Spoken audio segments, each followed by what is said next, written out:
Thanks for inviting me to talk, and the title of my talk today is PCNs in Food, the Forgotten Dioxin-Like POP.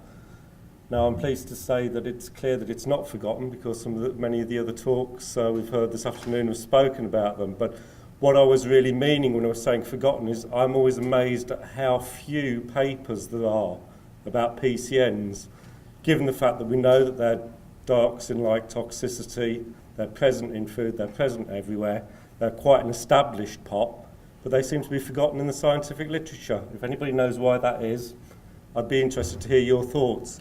Maybe one of the reasons is because they're quite hard to analyse, and to do congeners specific, we've been having to use HRMS. But what I'm going to talk to today is about how we've been using GCMS to get fairly comparable results. So that's what I'm going to present today. So before we go on, just to say that as a government employee, I have to claim Crown copyright, just in case what I say is of any use to anybody, but I have to say also that it's my views and not those of anyone else's, just in case the opposite is true. So you can take it whichever way you like, really, I think. So what are PCNs then? I know we've mentioned them today, but let me just remind everybody where we're coming from. They were produced, they're legacy POPs. They've had a variety of uses, as you can see those things written in green. But we do know that they've got problems, and those are the things at the bottom half of that figure written in red. They do have the classic dioxin-like toxicity. They're persistent, they bioaccumulate, and they undergo long-range transfer and so on. That's the general structure in the middle. So they're legacy contaminants. They were used fairly widely until the 1950s. Similar uses to PCBs. And they can also be formed from de novo synthesis during combustion, so we're still making them, as we are with some of the PCBs, unintentionally.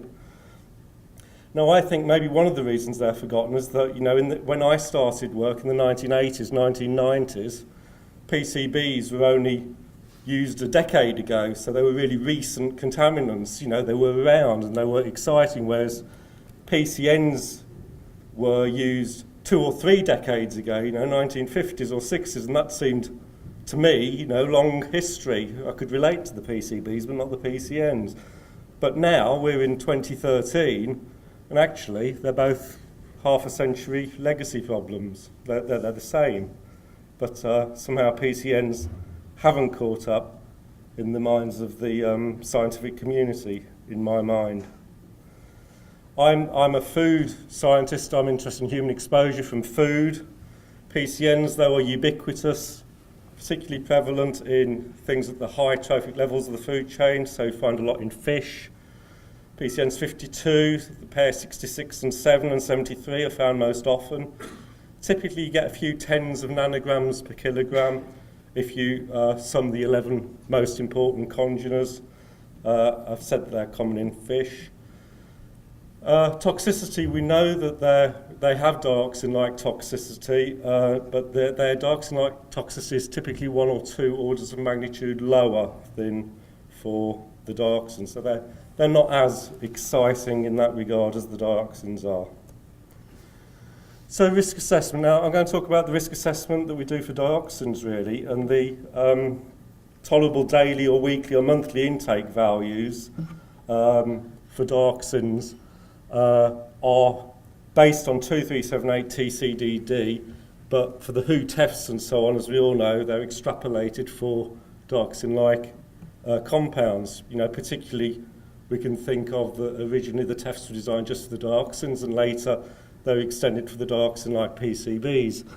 But what I'm arguing is should you know the PCNs be included as well? There's a paper that's it's available online with the WHO proposing tests for brominated dioxins now. So the WHO have accepted that PBDDFs should be included in the TEF system. Next, I think, should be the mixed halogenated dioxins, but I think the PCN should go there as well, and I'll explain why shortly. Now, for me, as a chemist measuring exposure to get funds from my funding bodies, which is obviously what keeps me going in business, I have to prove to them that there's some sort of toxic risk. They don't want me to just measure something because I can. There has to be a reason for doing it. Now, the colleagues that I speak to who are toxicologists, they approach their funding bodies and they can't get any funds unless there's some evidence of exposure. They say, there's no funding, there's no point in doing a big tox study if there's no evidence that anybody's exposed to it. So we seem to be constantly hit up with this circle with nobody wanting to be the first one to fund it, to either prove that there's some sort of toxic hazard or that we're exposed. And perhaps that makes their life easier because they don't have to deal with any problems that way, I guess.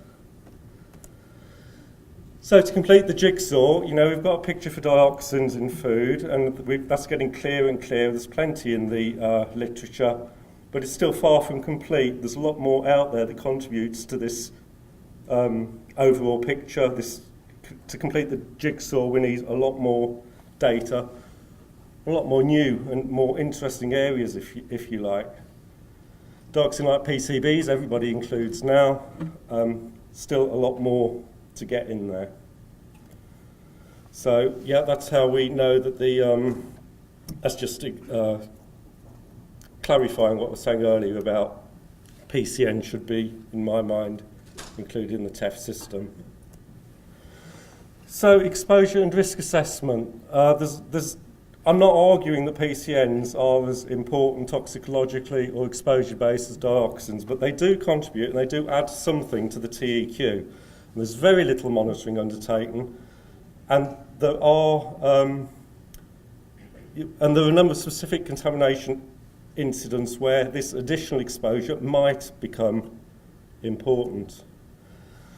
So this is how the population is in relation to the TDI, TWI, or monthly intake at the moment.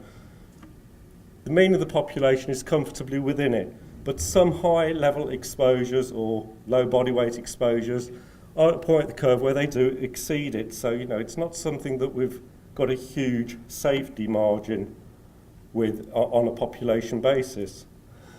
What's the impact of if we include more compounds like the PCNs and other dioxin-like compounds? What you find is by adding these into the total TEC, you're effectively moving this curve to the right. But as I say, it's only by a small amount. So you're only moving the curve a little bit to the right.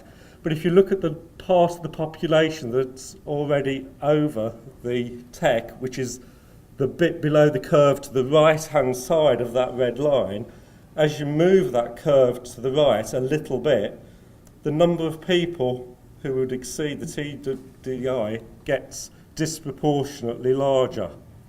So small additions to the dioxin-like toxicity has a big impact in terms of how we should be handling our risk assessment.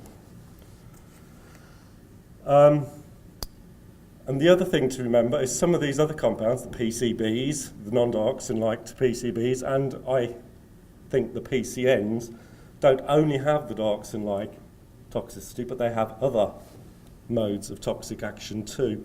And that should also be taken into account. And of course, even if you take into account the dioxin-like compounds and include all these, there are still other things there as well, pesticides and goodness knows what else, so it's a real toxic cocktail, soup or guacamole, whatever all these terms are. Those of us at the BFR meeting have heard earlier this week. So in my lab, when we do measure PCNs, which we do occasionally, not as much as I think we should, we use HRMS. We use this because it's sensitive, it's the gold standard, equivalent to dioxins, but it's expensive, as we've heard earlier. It's been nicely detailed, we need skilled operators and all those associated costs. You can also do screening methods for total dioxin-like toxicity, but with some of these, sometimes the cleanup removes some of these other compounds. I think PCNs probably do go through, but you don't get the congenome-specific fingerprint, you don't get the details of what really is in the samples and what's contributing to the overall picture. So GCMS is something that we decided we should look at, and the sort of conventional wisdom is that it lacks sensitivity, but we know it's cheaper, it's versatile, more labs would be able to use it. Perhaps we'd start getting more papers about them if universities or wider organisations could start to investigate PCNs. It lacks sensitivity, or does it? That was what we're trying to find out here. So we use the Thermo Quantum XLS Ultra for our evaluation. I think the slides will be made available, we're told, so you can look at the numbers later, but this essentially was our initial validation. They're the same extracts, 5 separate extracts of the same cod liver oil sample here, and we split the extracts and analysed them both by HRMS and by MSMS. And you can see that there's pretty good comparison, to be honest. The MSMS struggled more for PCN 74 and 5, which are present at a lot lower levels, and PCN 53, which is at not quite as low level. The iron ratios didn't fit in with our normal quality control requirements. But you can see you got pretty good correlation in actual facts. So, is it just fish oil that you can do, which isn't as challenging as some of the samples we've got? Well, these are some typical food types that we like to look at: fish, eggs, and fats and oils. And again, I'm just comparing the totals there of the HRMS with the MSMS result. And you can see for the higher samples, well, for everything there's pretty good agreement really, but it's just where the congeners are present at a much lower concentration. Sometimes the MSMS does struggle to get a reliable result, but it's still quite okay for measuring the overall picture and seeing what's there. So these are put together in a bit of a hurry, so I apologise for the quality, but you can see on the left, these are just some chromatograms just showing that, you know, they really are. It is quite an acceptable, comparable technique. So you can see there the PCN 5260 in fish, high-res mass spec on the left, MSMS on the right. Same for PCN 6667. PCN 73 in fish, and 73 doesn't fully separate from 74 the way we use it. And you might notice here that we really are, you can see we're quite low level that we're measuring here, and the small peaks of the MSMS does result in the iron ratios not meeting the quality threshold that we like to use and we would conventionally apply with HRMS. This is PCN 64.8 and 71.72 in eggs. So again, you can see that it's quite widely applicable with the different matrix types. 66 and 67 in fats and oils. And that's essentially all I wanted to say. Just want to say, you know, PCNs are ubiquitous. They're there in the environment, they're in food. They do contribute to dioxin-like toxicity, but they're not yet in the tech system, or I don't think they're regulated anywhere in terms of food and exposure. HRMS still does offer the best analysis, but not everyone has it. A lot more people do have MSMS, and it seems to be quite capable of being a useful tool for measuring PCNs. Thanks to the support we've had in doing this, especially to Paul at Thermo. Some pictures of York where I work at the top and where I live at the bottom. I don't live in the Minster, you understand, but I can see it quite regularly.